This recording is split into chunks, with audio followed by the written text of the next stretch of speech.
But critics say giving a list like that to the Taliban is putting those Afghan citizens on a kill list. Joining us now, DePaul University professor and terrorism analyst Tom Makaitis. Good morning, Tom.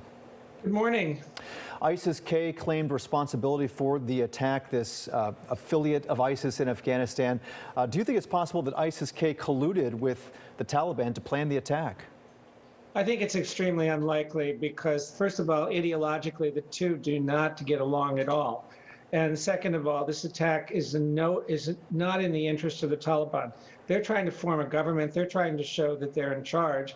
They were responsible for security outside the airport, and this makes them look very bad.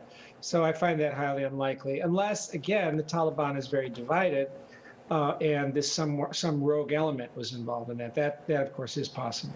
Let's talk about this Politico report that says U.S. officials gave the Taliban the names of Americans, green card holders, Afghan allies to the Taliban to help expedite things. What do you think the likelihood of that is, and what is the danger?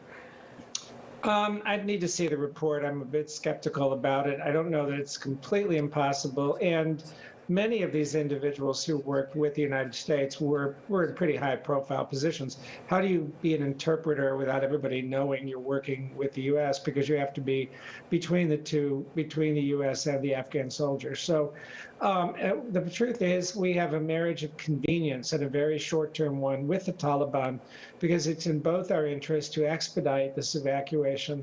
They want us out as soon as possible. We'd like to be out as soon as possible. President Biden said yesterday that the United States will hunt down these terrorists, but ISIS-K does not control any territory in Afghanistan. So how does the U.S. go about getting revenge? That's not entirely true. They do have their center of gravity, limited though it is in the territory just inside the Pakistani border, or excuse me, just inside the border of Afghanistan, along the border with Pakistan. And the president indicated there's intelligence. In the age of the drone, we are capable of conducting precision strikes, and I think that's going to be the way of the future in combating terrorism. There's no way you don't hit back after something like this.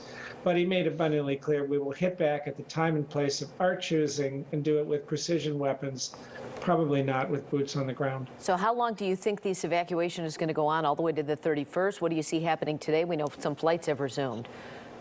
I think it will continue as long as possible. I doubt it will be the 31st. It's not an unusual tactic in any kind of withdrawal. I could come up with numerous examples even in the 20th century.